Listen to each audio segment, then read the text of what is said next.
Hello students, तो कैसे हैं आप लोग। I am doctor Azmi Naqvi, scientist and faculty in women degree college. तो बच्चों, आज हम लेकर आए हैं आपके लिए एमसीक्यू ऑन हेमेटोलॉजी। ये वो एमसीक्यूज है जो कि आपको अमूमन गवर्नमेंट एग्जाम जो आप लोग देते हैं, फॉर एग्जांपल आरआरबी के एग्जाम या एम्स के एग्जाम्स या और दूसरे जो एग्जाम्स देते हैं, उनमें से ये क्वेश्चन जो है वो सिलेक्ट करके आपके लिए लेकर आए हैं, specially on the topic haematology. इसी की तरह दूसरे टॉपिक्स जो कि एग्जाम्स में आते हैं, जो एंट्रेंस एग्जाम्स में आते हैं, वो आप लोग के लिए आगे लेकर आया जाएगा। तो चलिए हम लोग देखते हैं एमसीक्यूज ऑन हेमेटोलॉजी। और ये हम लोग जरा रैपिड राउंड की तरह करेंगे, क्योंकि काफी सारे क्वेश्चंस हैं और आप लोग को डिस्क्रिप्शन भी साथ के साथ मिलेगा। तो चलिए बच्चों, स्टार्ट करते हैं। Question number 1, what is the normal life span of RBC in human. Humans में आरबीसी की लाइफ कितनी होती है। आरबीसी रेड ब्लड सेल्स जो है वो हम लोग की बॉडी में कितने दिन तक रहता है और कितने दिन के बाद वो डिग्रेड, मतलब कि वो खत्म होता है। आप ऑप्शंस देख रहे होंगे। राइट आंसर इज 120 दिन, 120 days. Option number C, option number C आपको दिखाई दे रहा है, इट इज 120 डेज। ओके, तो ये है the right answer is option number C. हम लोग की बॉडी में आरबीसी का लाइफ स्पैन, आरबीसी का टोटल लाइफ जो होती है वो होता है 120 दिन, तकरीबन 3 महीने। ओके, चलिए बच्चों, next question. What is which of the following is the primary function of haemoglobin. Haemoglobin का सबसे इंपॉर्टेंट काम कौन सा है। प्राइमरी काम, वही उसका प्राइमरी काम है। कौन सा काम है बच्चों? Blood clotting, oxygen transport, immune defence या ग्लूकोज मेटाबॉलिज्म। तो हीमोग्लोबिन का मेन काम होता है ऑक्सीजन को ट्रांसपोर्ट करना पूरी बॉडी में। पूरी बॉडी में ऑक्सीजन ऑक्सीजन ट्रांसपोर्टेशन का काम जो होता है वो हीमोग्लोबिन, जो कि आरबीसी के अंदर पाया जाता है, उसका होता है। आप देख रहे होंगे, आप लोग ये नोट कर रहे होंगे कि क्वेश्चन काफी इजी आते हैं बट डायरेक्ट आते हैं। कहने का मतलब है कि आप लोग जब भी पढ़ाई करिए, थरो पढ़ाई करिए, क्योंकि क्वेश्चंस आप लोग देखेंगे कि बहुत ज्यादा पेचीदा या बहुत ज्यादा घुमा फिरा के क्वेश्चंस नहीं होते। क्वेश्चंस बिल्कुल स्ट्रेट होते हैं। आप लोग का जो मेन फोकस होना चाहिए वो बिल्कुल थरो स्टडी पर होना चाहिए। चलिए बच्चों, बढ़ते हैं आगे। बहुत सारे क्वेश्चंस हैं इसमें, इसलिए हम लोग चल बढ़ते हैं, इसको जल्दी जल्दी करते हैं हम लोग। What is the normal range of haemoglobin in adult mail. आपको मालूम है कि हीमोग्लोबिन का कंसेंट्रेशन मेल्स में और फीमेल्स में थोड़ा सा फर्क होता है। तो नॉर्मल रेंज हीमोग्लोबिन की, अमाउंट ऑफ हीमोग्लोबिन जो कि एडल्ट मेल्स में पाया जाता है, तो इसमें से क्या है? तो right answer is 13 to 17 gram per decilitre. ये है, this is the right answer. Option number C जो है वो राइट आंसर है। हीमोग्लोबिन जो मेल्स में, एडल्ट मेल्स में जो उसका नॉर्मल रेंज जो होता है वो 13 से 17 ग्राम पर डेसीलीटर होता है। नेक्स्ट क्वेश्चन बच्चों, what is the normal platelet count in human. Platelet जो कि हम लोगों के ब्लड क्लॉटिंग में बहुत ही मेजर रोल प्ले करता है, उसका नॉर्मल रेंज ह्यूमन बॉडी में कितना होता है। So the right answer is option number B. 1,50,000 से 4 लाख पर माइक्रोलीटर, ये हम लोगों का नॉर्मल प्लेटलेट काउंट है।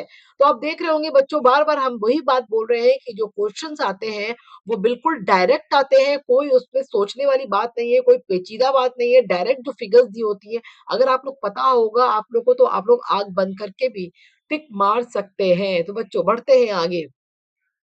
विच blood cell is responsible for the clot formation. कौन सा ब्लड सेल होता है? डब्ल्यूबीसी होता है, आरबीसी होता है या प्लेटलेट होता है? डब्ल्यूबीसी में से फिर कौन सा होता है जो कि हम लोगों के ब्लड को क्लॉट करने में, खून का थक्का जमाने में काम में आता है? तो right answer is the platelets.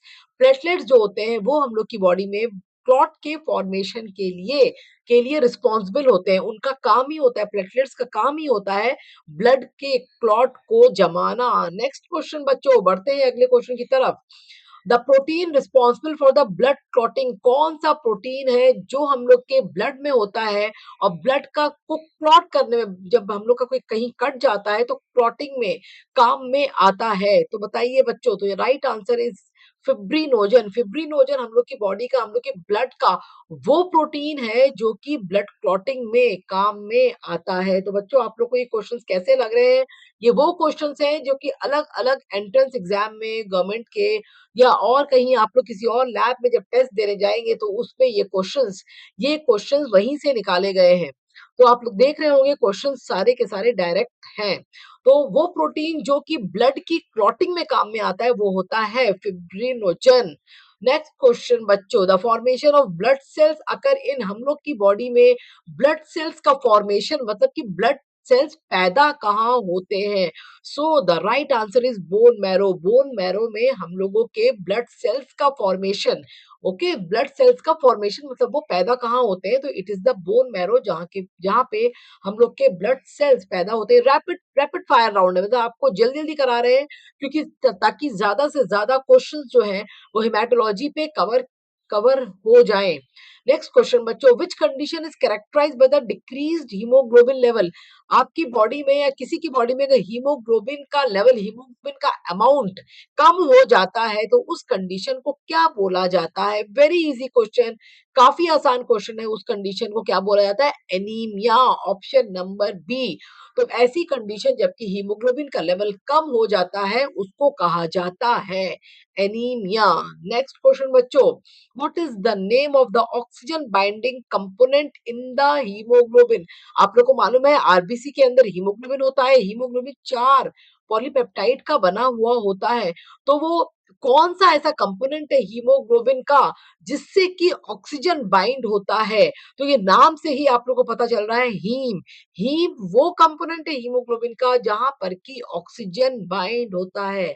चलिए बच्चों बढ़ते हैं आगे हम लोग। Sickle cell anaemia is caused by mutation in, sickle cell anaemia आप लोग को मालूम है ये एक टाइप का एनीमिया है जिसमें कि जो आरबीसी जो कि हम लोग का बाइकनकेव शेप का होता है वो हसिया मतलब कि सिकल शेप का बन जाता है। तो क्वेश्चन क्या पूछा है? सबसे पहले सिकल सेल एनीमिया आप लोग को सबको मालूम होना चाहिए, वो पॉलीपेप्टाइड चेन में अगर कोई म्यूटेशन, अगर कोई कोई उसके अमीनो एसिड सीक्वेंस में फर्क आ जाता है, तब कोई म्यूटेशन हो जाता है, तब सिकल सेल एनीमिया होता है। तो पूछा गया है कि sickle cell anaemia is caused by the mutation होता कहाँ है? 4 पॉलीपेप्टाइड में से कौन सी पॉलीपेप्टाइड है जिसमें की म्यूटेशन, जिसके भी के अमीनो एसिड सीक्वेंस में चेंजेस आते हैं? तो right answer is beta globin gene. Beta globin gene में म्यूटेशन आ जाता है जिसकी वजह से वो उसका मेन रीजन होता है सिकल सेल एनीमिया का। तो बच्चों आपको ये क्वेश्चंस कैसे लग रहे हैं? क्योंकि आपको अंदाजा हो जाएगा कि इन एग्जाम्स में कैसे क्वेश्चंस आते हैं।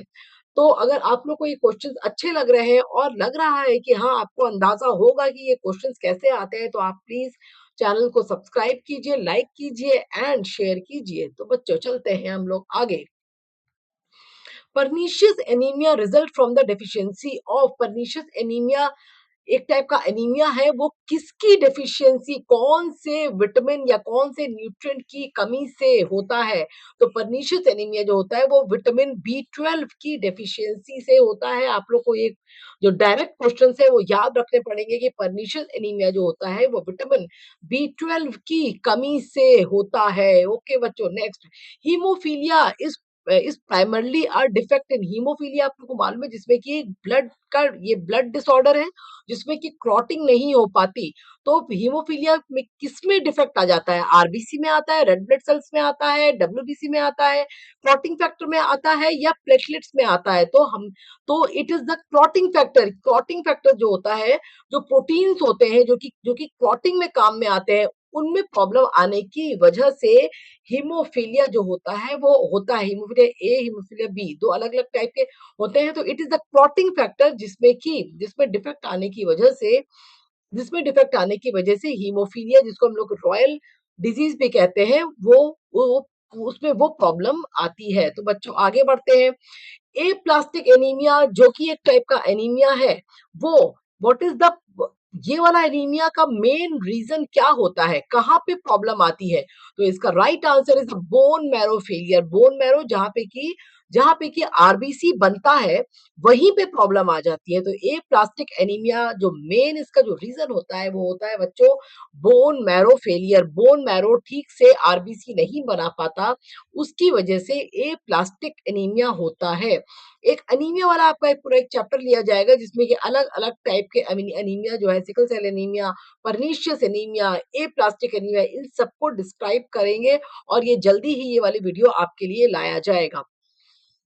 The test used to diagnose the sickle cell anaemia. Sickle देखिए आप लोग जब पढ़ेंगे कि हम लोग कौन से ब्लड टेस्ट होते हैं, किस तरीके से हम लोग एनीमिया को या किस तरीके से आरबीसी में प्रॉब्लम आ गया है उसको टेस्ट करने के लिए बहुत सारे अलग-अलग टेस्ट होते हैं। तो यहाँ पूछा गया है कौन-सा टेस्ट वो टेस्ट है जो कि जिससे कि आप लोग सिकल सेल डिजीज का पता लगा सकते हो। तो इसमें है हीमोग्लोबिन इलेक्ट्रोफोरेसिस, जिसमें कि हम लोग जो ब्लड सेल्स जो होता है उसको हम लोग रन करते हैं इलेक्ट्रोफोरेसिस में, और तब हम लोग को मालूम चलता है कि नॉर्मल जो हम लोग को बैंड मिलता है वो नहीं मिल रहा है और कुछ अलग ही जगह बैंड मिल रहा है, उसको हम लोग इलेक्ट्रोफोरेसिस कहते हैं। तो सिकल सेल एनीमिया को नापने का बहुत अच्छा तरीका है हीमोग्लोबिन इलेक्ट्रोफोरेसिस। बच्चों बढ़ते हैं अपने रैपिड फायर राउंड में और जल्दी जल्दी हम लोग ये क्वेश्चंस करते हैं, क्योंकि आप लोग को ये भी देखना है कि आप लोग को एक पर्टिकुलर टाइम में काफी सारे क्वेश्चन सॉल्व करने होते हैं।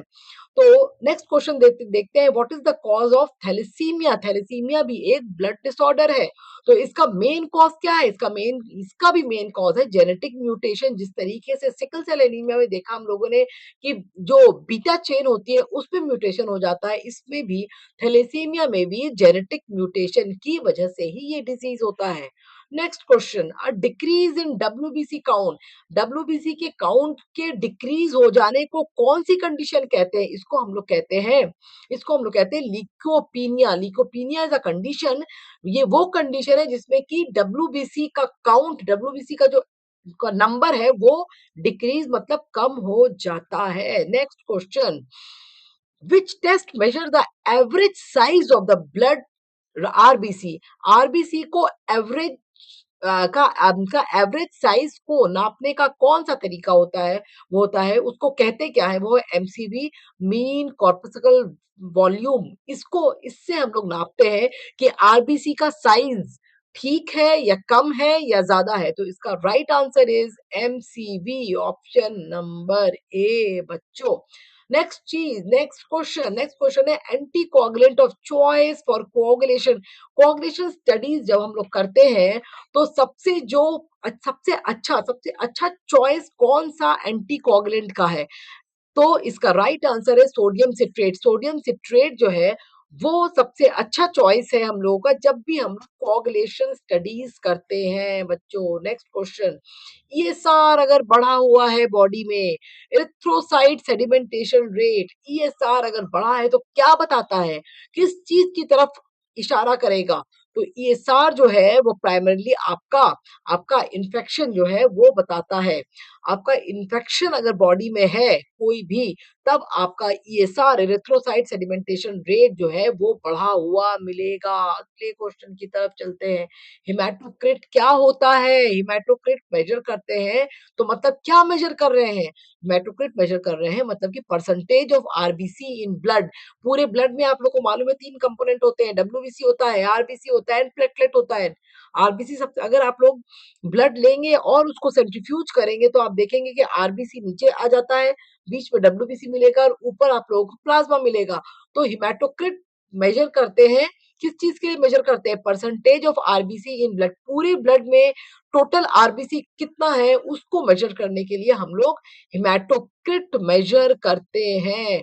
कूम्स टेस्ट किस लिए होता है?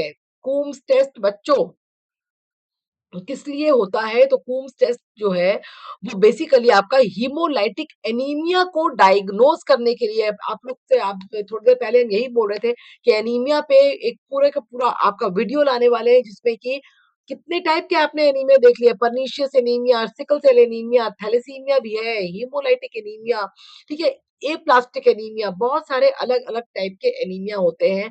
इन सब के ऊपर भी एक आपके लिए बहुत जल्दी वीडियो लाया जाएगा। तो कूम्स टेस्ट जो है वो हीमोलाइटिक एनीमिया को मेजर करने के लिए होता है।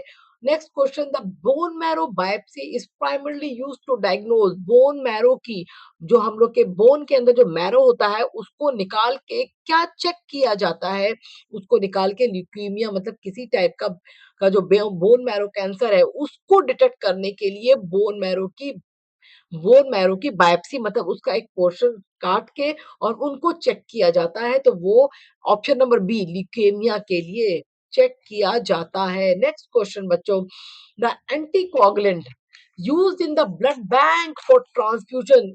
वो कौन सा एंटीकोगुलेंट है जो ब्लड बैंक में इस्तेमाल होता है, ब्लड बैंक में इस्तेमाल हो जबकि ट्रांसफ्यूजन होता है, ब्लड को ट्रांसफ्यूज करते टाइम कौन सा एंटीकोगुलेंट सबसे ज्यादा इस्तेमाल होता है, वो होता है CPDA1। CPDA1 जो है वो ट्रांसफ्यूजन पर्पस के लिए सबसे अच्छा एंटीकोगुलेंट जो है वो यूज होता है। ठीक है, next, which test is use to measure the clotting efficiency in the intrinsic pathway. आप लोगों ने देखा होगा जब भी कोई कट आता है और जब भी कोई क्लॉटिंग होती है उसके दो रास्ते होते हैं क्लॉट क्लॉट फॉर्मेशन के, एक होता है इंट्रिंसिक पाथवे, दूसरा होता है एक्सट्रिंसिक पाथवे।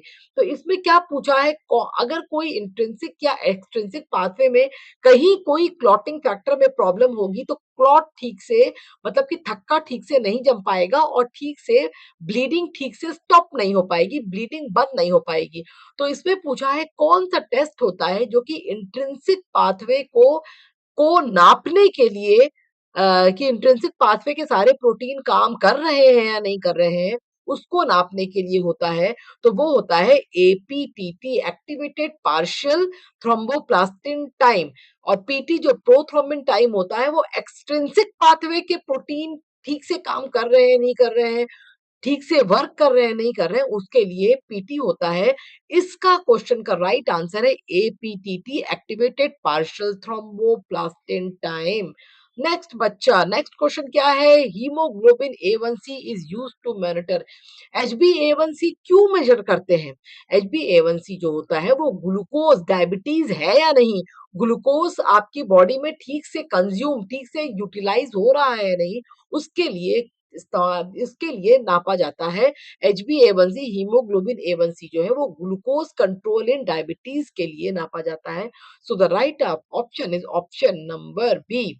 नेक्स्ट क्वेश्चन है बच्चों, the universal blood donor group कौन सा है? यूनिवर्सल ब्लड डोनर आप लोग को O तो याद होगा, बट O नेगेटिव जिसपे कोई भी एंटीजन नहीं होता, O नेगेटिव जो है ये वो ब्लड ग्रुप है जो कि यूनिवर्सल डोनर होता है। नेक्स्ट क्वेश्चन क्या है बच्चों, next question is which clotting factor is deficient in haemophilia A. Haemophilia A और हीमोफीलिया बी दो टाइप के हीमोफीलिया होते हैं। तो पूछा गया है कौन सा क्लॉटिंग फैक्टर, कौन सा प्रोटीन है जिसमें कि हीमोफीलिया ए में डिफेक्ट होता है, तो वो है फैक्टर नंबर 8। फैक्टर नंबर 8 अगर नहीं है या वो बन नहीं पाया, वो प्रोटीन नहीं है, तब आपका जो भी पेशेंट होगा उसको हीमोफीलिया ए से ग्रसित होगा। Next is, and the last question is the best screening test for DIC। DIC क्या होता है, डिसिमिनेटेड इंट्रावेस्कुलर कोagulation। ये एक कंडीशन होती है, इसको नापने के लिए सबसे अच्छा टेस्ट कौन सा है? तो बेस्ट टेस्ट नापने के लिए DIC होता है, वो डी डाइमर टेस्ट। तो बच्चों इसके साथ हम लोग, एक लास्ट क्वेश्चन और बचता है आपका। The last question is the most common cause of न्यूट्रोफिलिया। अगर बॉडी में न्यूट्रोफिल्स का अमाउंट, न्यूट्रोफिल का नंबर बढ़ जाता है तो वो क्या बताता है बॉडी में, वो बताता है आपका बैक्टीरियल इन्फेक्शन। अगर बॉडी में बैक्टीरियल इन्फेक्शन ज्यादा है तब न्यूट्रोफिल्स का जो अमाउंट है, न्यूट्रोफिल का नंबर है वो काफी ज्यादा मिलेगा। तो इसके साथ बच्चों हम लोग अपने ये लास्ट क्वेश्चन पे आ गए हैं। आप लोग को अंदाजा हो गया होगा कि कैसे क्वेश्चंस जो हैं वो आते हैं। ये तो सिर्फ हम लोगों ने हेमेटोलॉजी पर देखा है, इसके अलावा और भी वीडियोस आएंगे जिसमें कि और दूसरे जो टॉपिक्स हैं उन पे आपको एमसीक्यू आप लोग उनमें देखेंगे और आप लोग को अंदाजा होगा कि जो आप अलग जो एग्जाम्स आप लोग देने वाले हैं उसमें जो क्वेश्चंस आते हैं वो बिल्कुल स्ट्रेट फॉरवर्ड आते हैं, कोई पेचीदा क्वेश्चन, कोई घुमा फिरा के क्वेश्चन नहीं है। बस आप लोगों को नॉलेज अपनी बिल्कुल थरो रखनी है and the world is yours. तो बच्चों चलते हैं, इसी के साथ ये वीडियो खत्म करते हैं। अगला वीडियो कुछ और एमसीक्यूज के साथ लेकर आएंगे ताकि आप लोग को बहुत अच्छे से अंदाजा हो जाए कि कैसे क्वेश्चंस एग्जाम्स में पूछे जाते हैं। तब तक आप लोग हंसते रहिए, खेलते रहिए एंड सबसे इंपॉर्टेंट है कि पढ़ते रहिए।